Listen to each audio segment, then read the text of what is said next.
Hello book lovers and welcome to Book Talk Radio Club. My name is Claire Perkins and today I'm talking to author Keith Hayes. Keith's debut novel, The Key and the Silence, falls under three different genres: metaphysical and visionary, nearly tripping over my words there, post-apocalyptic science fiction and metaphysical science fiction. He had become a lethal military machine. Even his own men were wary of him. He had no regard for life, especially his own. His mission was to coordinate and lead Necromicon and hunt down and exterminate the Haaken faithful whenever they were found. That is until the ghost of his daughter he watched drown come back and piece by piece restored his heart and soul. He had to draw on every last ounce of his military experience to save her. Just as the prophecy foretold thousands of years ago, now the hunter had become the hunted, the race was on, and at the end he would have to face the beast. Let's find out more. Hello Keith, first of all welcome and thank you for coming on Book Talk Radio Club. Thank you for having me. Oh, it's my pleasure. Let's start with the prologue. There is an ancient prophecy that says, only when every living being on the planet has heard the word will the end come in blood, fire and plague to purge the evil from the world and herald in the divine rule on earth, the golden age. Generations had come and gone for thousands of years. The prophecy had become a lost, dusty relic and had no place in 2060.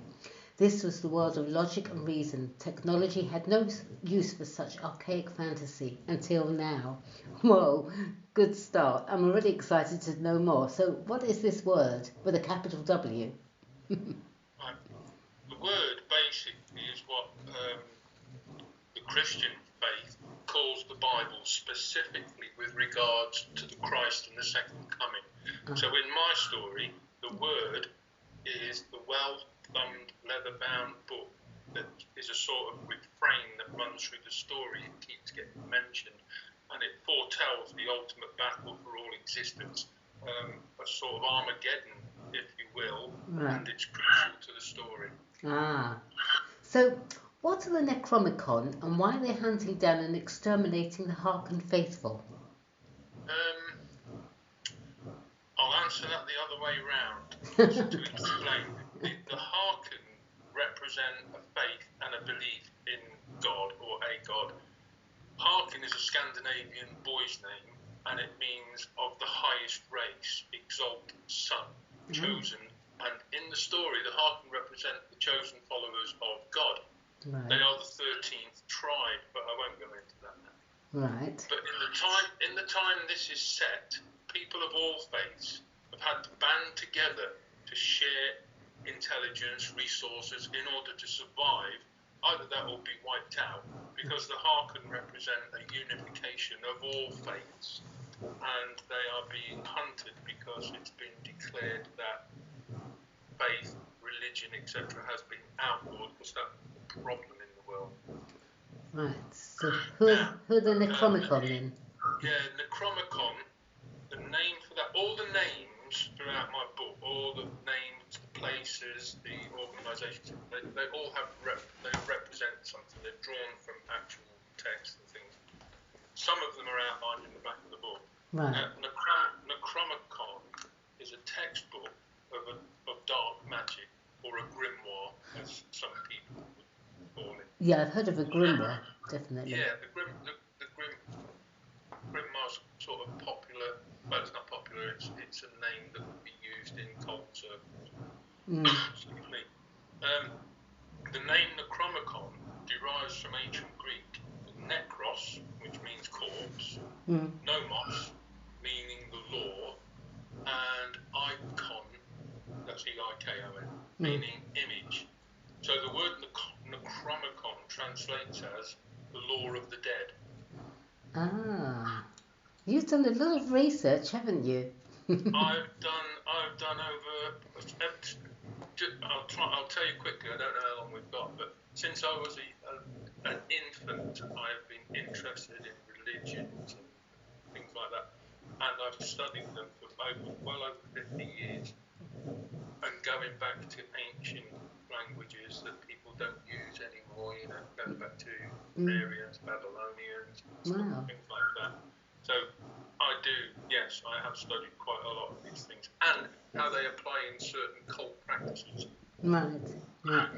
So they're led by a lethal military machine that even his own men were wary of him, and he had no regard for life, especially his own. So who is this military machine, this lethal military machine, and why does he have no regard for his own life? Right.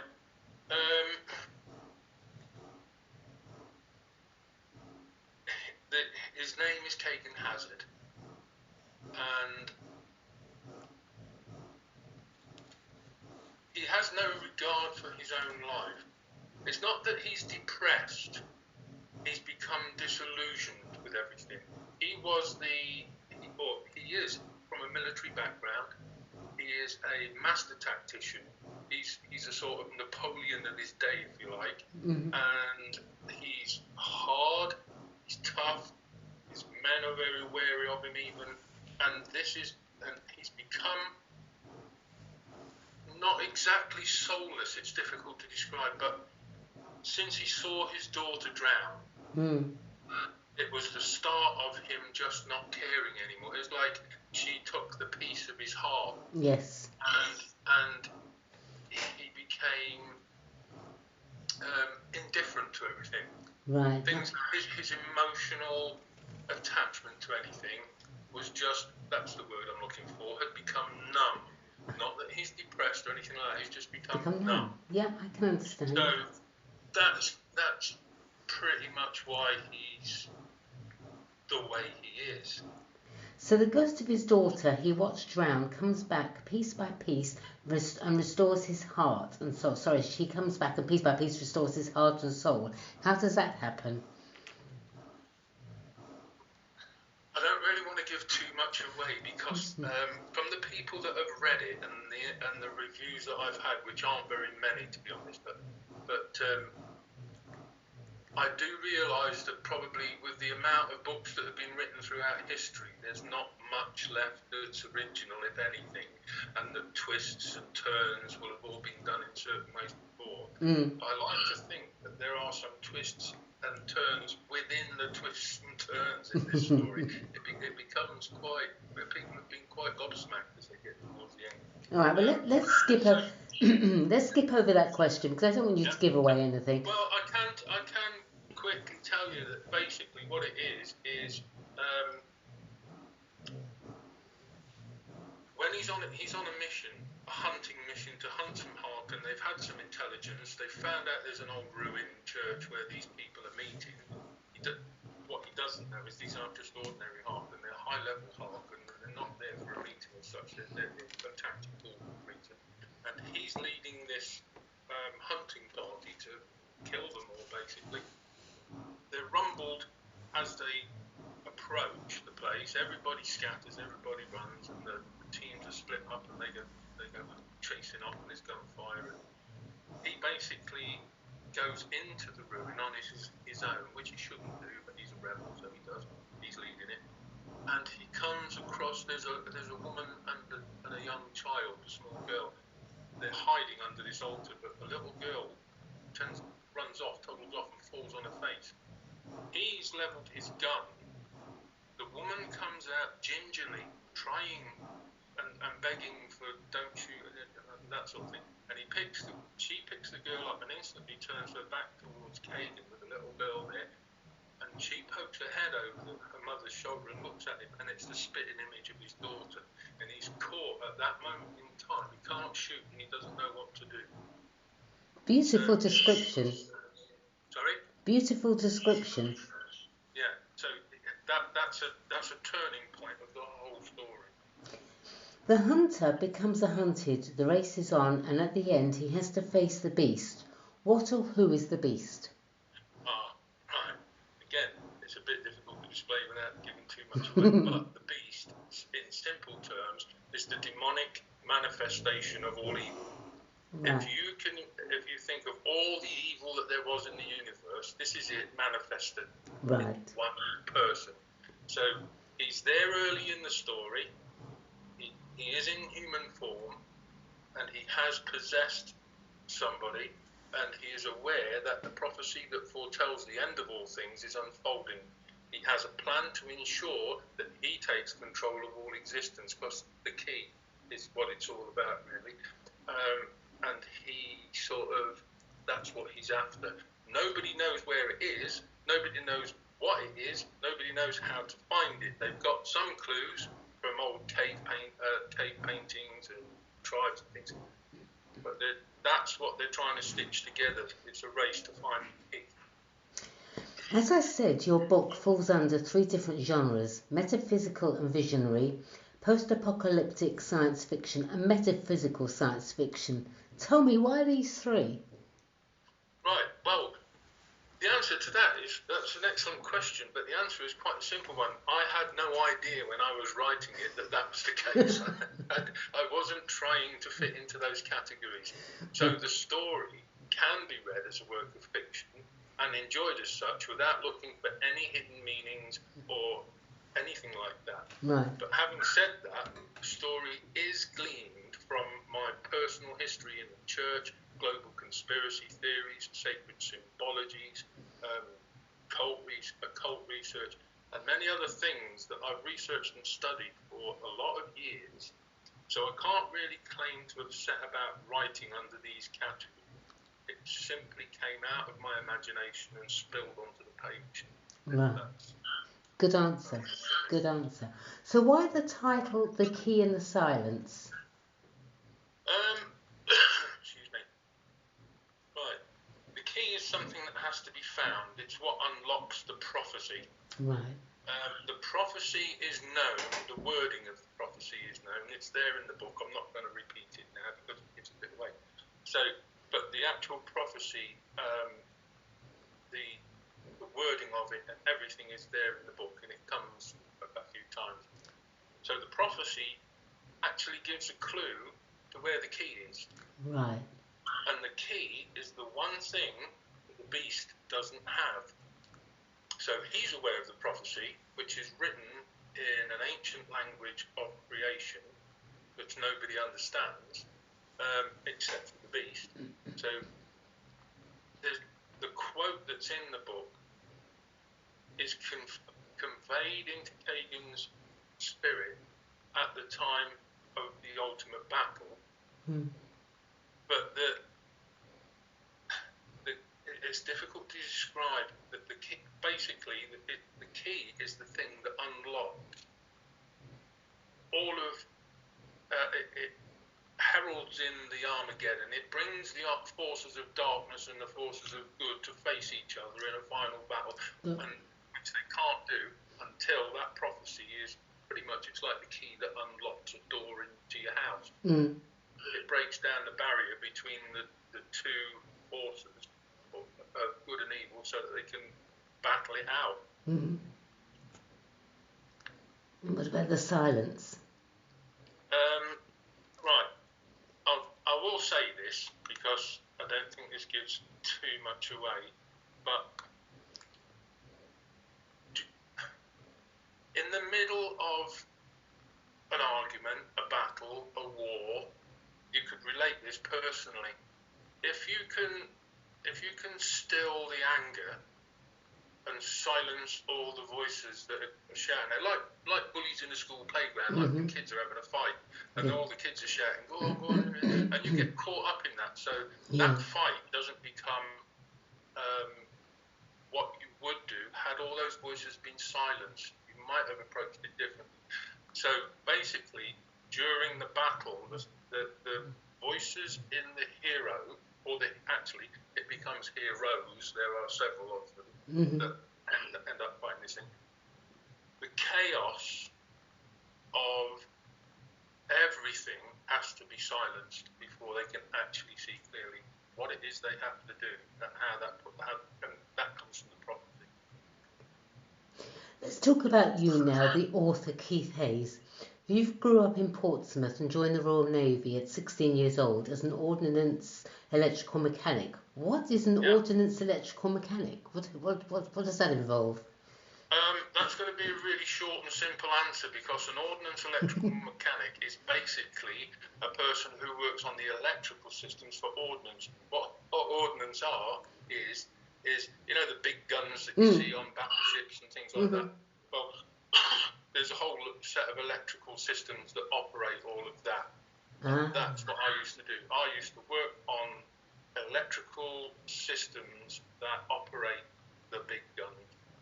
And whilst in the Royal Navy, you travelled the world. What was the most memorable place for you and why? That's difficult because there was a few, but a couple of interesting ones.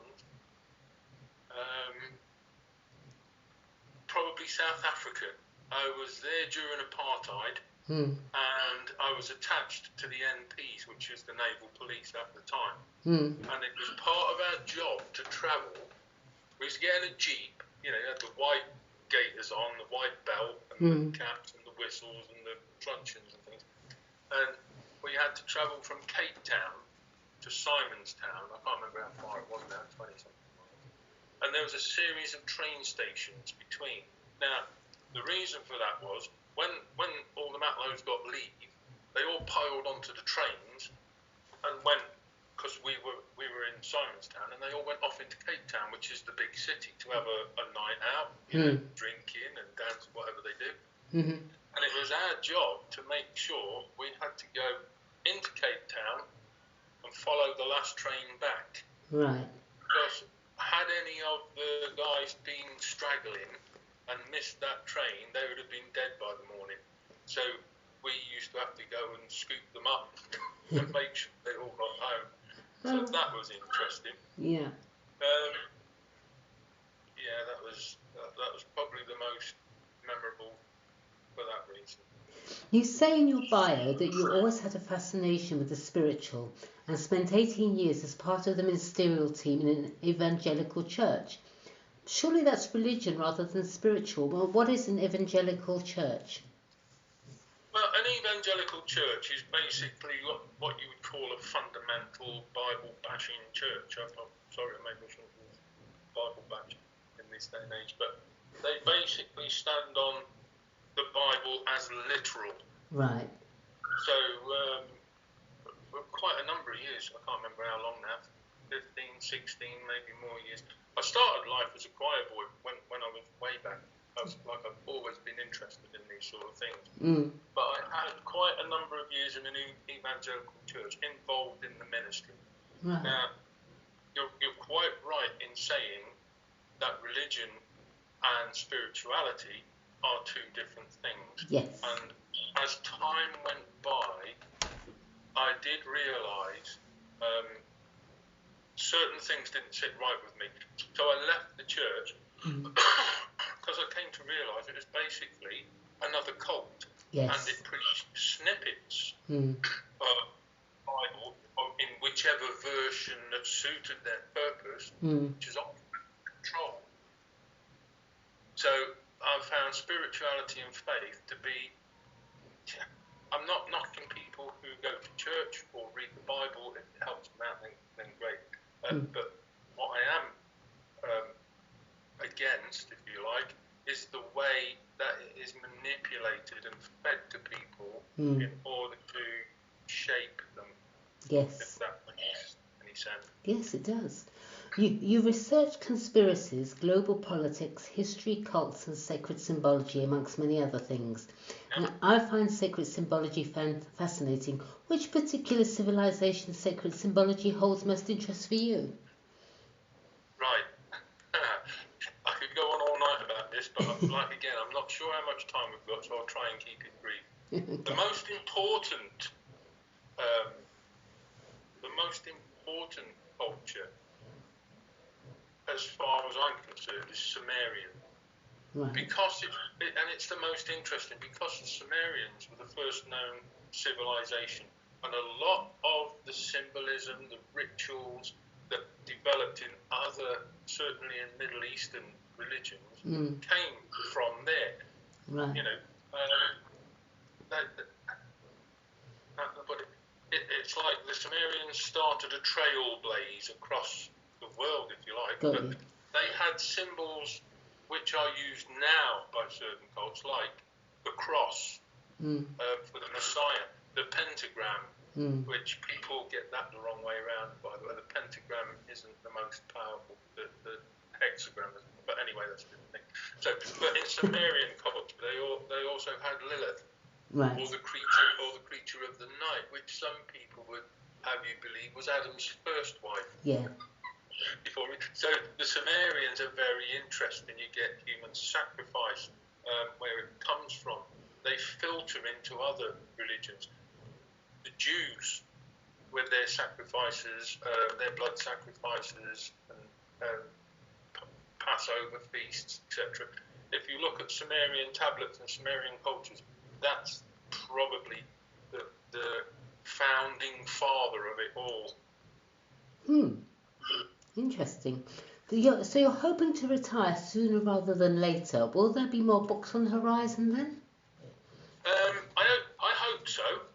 I'm currently working on my second book, which is entitled Prison Planet. I have many ideas floating around in my mind, and I have them for a long time, including things I had actually started work a long time ago, but haven't picked it up too much lately. A book on relationships between men and women. I have been into naturopathic healing for a long time, and would like to write a book on that, and what I've come across, what I've found, and how people can apply that.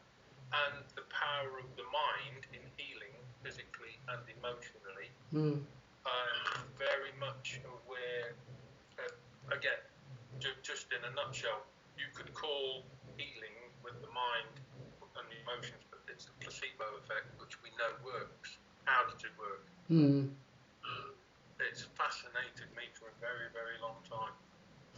Back to your book.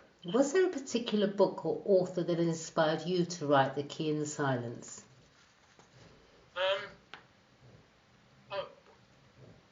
Not really. When I was young, I used to read books like Moonfleet and The Hobbit and other books like that. They're the sort of books that interested me. But the storyline for The Key in the Silence comes from exactly what I've said. It comes from religion, cults, geopolitics, global conspiracy theories, things that I've actually researched myself and spent a lot of time, I mean a lot of time, years of time looking into these things. Organisations such as the New World Order, the Illuminati, Masons, Knights Templar, Jesuits, Pindar, and all of those are in there. The different branches of the church. It never ceases to amaze me why Roman Catholics or Seventh-day Adventists or Methodists or Presbyterians or Evangelical, if they're all Christian, why aren't they all just reading one book and sharing one faith? So you know, it all gets a bit. It's human race is governed by politics and religion. Two work hand in hand, and what the religious people found a long time ago was they could prey on the minds of people, and so then there becomes internal power struggle within the Christian faith, and they split off their own way. We don't believe in your Christianity, we're going to set our own Christianity up.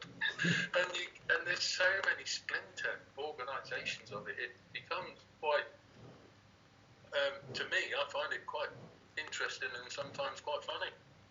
You're already receiving favourable reviews, including fascinating story, what a book, and how the hell does Keith stay sane with all that whirling imagination in his head? Yes, I can agree with that. Also, an absolutely brilliantly written futuristic fantasy book. Keith's descriptive use of words and storytelling draws you in from the very first paragraph and continues throughout. Tell me, Keith, what was the best moment for you, the first review or the first sale? That's a good question. Without a moment's hesitation, the first review. I knew you were going to say that. Yeah, exactly. The first review, without a doubt. I don't have any training in how to write a book other than when I was at school. I have no experience of how the book world works, and I simply wrote the story. I had no idea what to do with it. When I'd finished it, a friend of mine, Mark Haaken, there's a shout out, said to me, publish it on Amazon. So I looked into that. It was all that I knew. I knew nothing about anything. And so that's what I did. It was free, which suited me very well, as I'm not a wealthy man and I've recently been made redundant. So that's what I did. I just did what was there in front of me, pointed out by a friend, which I did, banged it onto Amazon. Brilliant. So that's where Book Talk Radio Club's listeners can purchase A Key in the Silence, Amazon, yes? Yeah, I have a website, which is keithhayes.com, and Hayes is spelled Heys. So it's Keith space Hayes, Heys.com. That's got the link to Amazon on it. Or you could just go straight onto Amazon, onto their homepage, and type in The Key in the Silence. Fantastic. All right, well, thank you, Keith. Please come back on Book Talk Radio Club again. I'd love to chat with you and hear more. In the meantime, good luck for the future, and thank you, everyone, for listening to Book Talk Radio Club. Thanks very much, Keith. Thank you very much. Okay, bye now.